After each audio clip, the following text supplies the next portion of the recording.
so nice to see you again. This is All True Crime with Jody ASMR.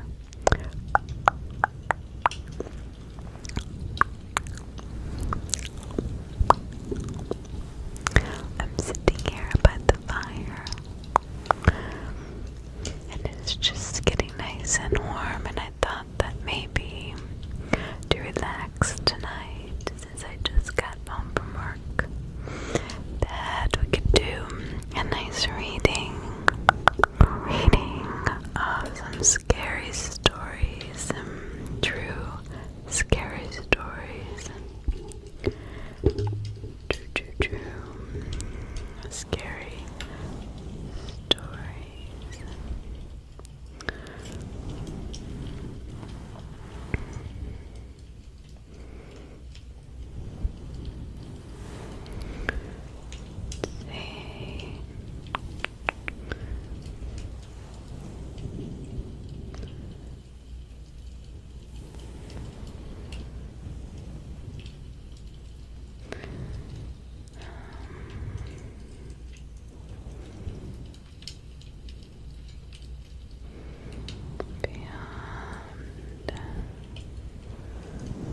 Beyond the strange, the psyche will deter you, the mysteries will implore you, fate will lie to you, fate will falsify the promises it has made for your life if you are not careful and you do not listen to your inner voice. Your inner voice is so important. So important.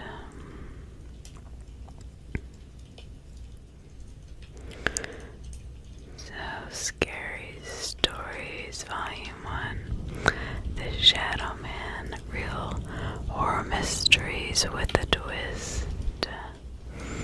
With a twist.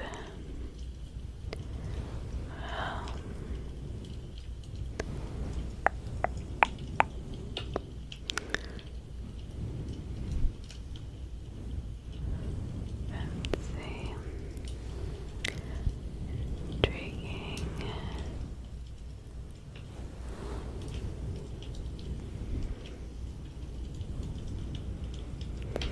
As you hear the crackling of the fire, the crackling of the fire, the crackling of the fire, you're relaxing, you're relaxing. Focus on my voice as I take you into a deep sleep. I tell you some of the scariest stories that you've ever heard.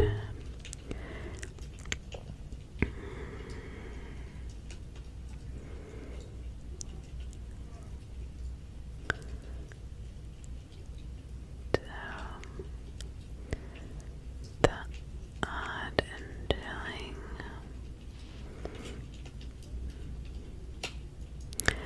the realm of eerie, of the unexplained. They're watching you. They're always watching you. Be careful.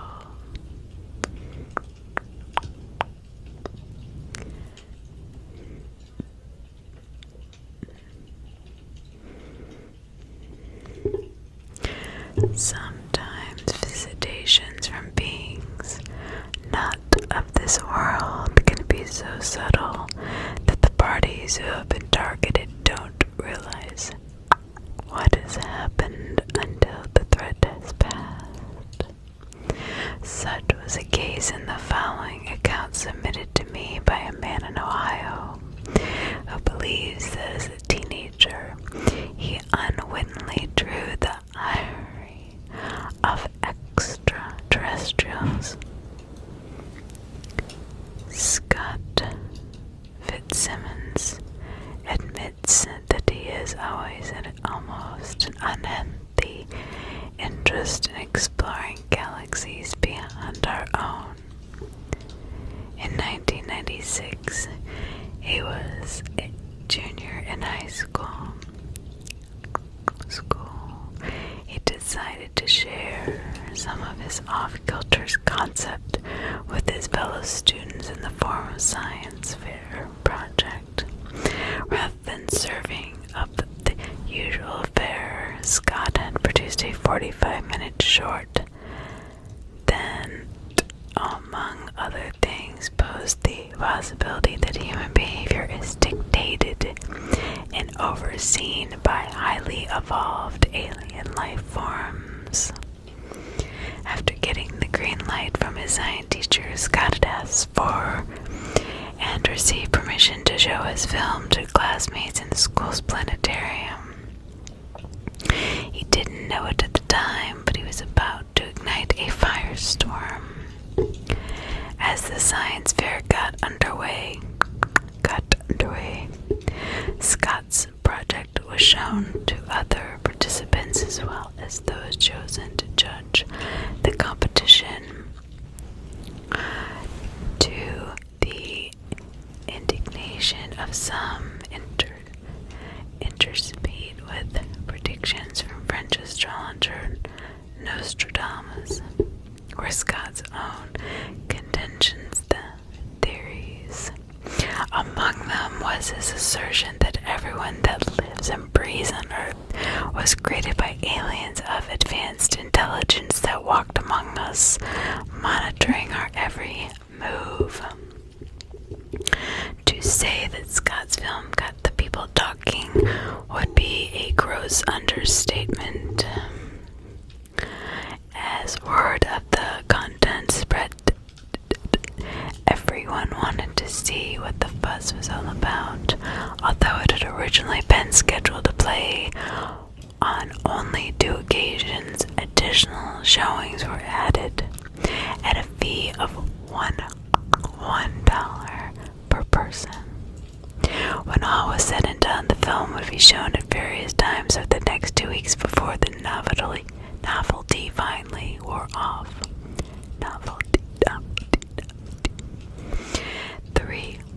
Three days after his vision was first viewed by the public, Scott's family noticed 2 figures standing beside a dark colored van that was parked on the corner near their home. Normally, they wouldn't have given a second thought, but something about the odd-looking individuals who seemed to be focused on their house made their skin crawl. Even though he never saw them up close, Scott said that the men were both exceedingly tall and thin, with elongated limbs that gave them the appearance of stick figures. Their faces could not be seen clearly from his vantage point, but he could tell that they were a powdery white. Their clothing was dark and nondescript, just like their mode of transportation. Scott's mother had found their presence worrisome right from the start. Concerned that they were casing the house, she asked her husband to talk to the men and find out what they wanted. He refused, reckoning that there was no law against staring. Rather, there was no them venturing out into the night to confront the ominous strangers. He had closed the curtains and changed the subject. A few nights later, he would rethink his position when it became apparent to him that the men were becoming permanent figures. Tired of seeing the same 2 looky-loos every time he glanced out the window, Scott's father decided to inform them as politely as possible that he would be forced to call the police if they didn't find some place else to loiter. As the rest of the family watched from the safety of their home, their fearless protector headed out the door. So at the rest of the family watched from the safety of the home, their fearless protector headed out the door. Scott isn't sure what happened next. He doesn't remember seeing the men make a move. All he knows is that the van had sped away by the time his father reached the curb.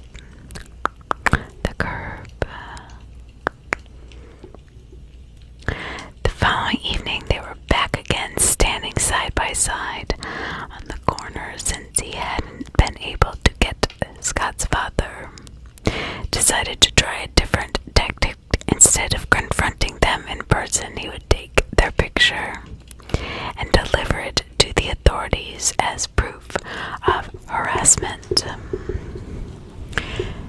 Fearing that seeing the door opening would spook them, he raised a window and held the camera out, snapping several photos in quick succession. Although it had all been pretty clandestine, the figures had seen the flash and were gone in an instant. Satisfied that he had gotten the evidence he needed, Scott's father used up the rest of the role he could have the film developed right away. The next day, when they pursued the prince, the family were stunned to find out of the 24 photos taken, the only ones that hadn't turned out were those of the men in the street. Other objects such as the lamppost and mailbox were visible, but the van and the figures standing nearby were so shrouded in fog that not a single detail could be made out.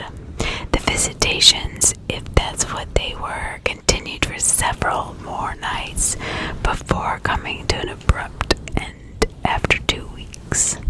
Although Scott had not made the connection at the time, their sudden departure had coincided with the final showing of the film. After spending countless hours reliving the strange events that took place over the course of 14 days, Scott came to the conclusion that the science project had put him on someone's radar. Who that someone was is a question that haunts him to this day. Looking back on that surreal period of his life, Scott believes that his unconventional ideas were closer to the truth than even he had dared imagine. In his opinion, sending scouts to keep track of every move was someone's attempt at damage control. When asked how he can be sure that that wasn't simply the victim of locals who had taken umbrage with his views on creationism, he says that anyone who had seen what he and his family witnessed would never ask that question. According to him, the figures who stalked out their home looked like they belong on the pages of a graphic novel. Whoever was surveilling the Fitzsimmons family for those 2 weeks, as far as they know, never returned. Since most of us have relatively short attention spans, perhaps the perpetrators determined that the threat had passed and they were no longer in danger of being found out. Whatever the case, the events made a lasting impression on Scott. Even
is very, very possible.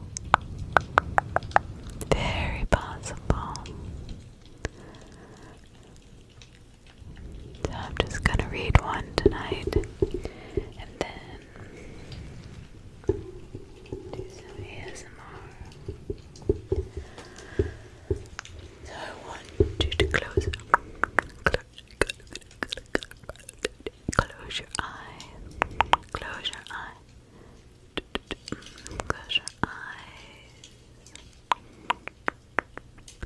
Close your eyes. Your eyes. Close your eyes. Close them so nice. They're getting heavier. They're getting heavier. Heavier. Heavier. Heavier. Heavier. Yes. Watch my hand.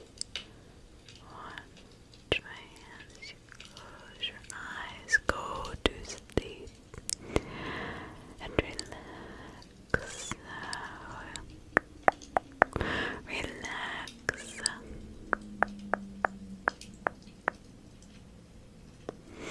Relax. And listen to the crackle of the fire. And yes, close your eyes.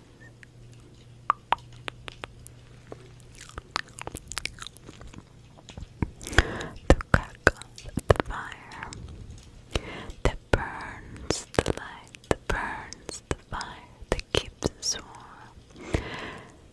Keeps us warm, puts dreams into our minds that are peaceful and loving and caring.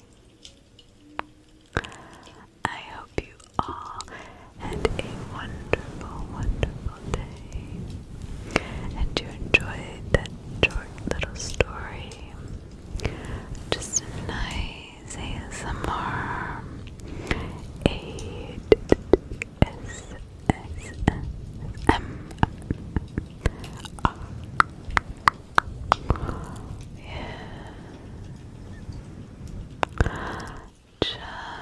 little ASMR to help you relax, to help you sleep, to help you find out the truth, what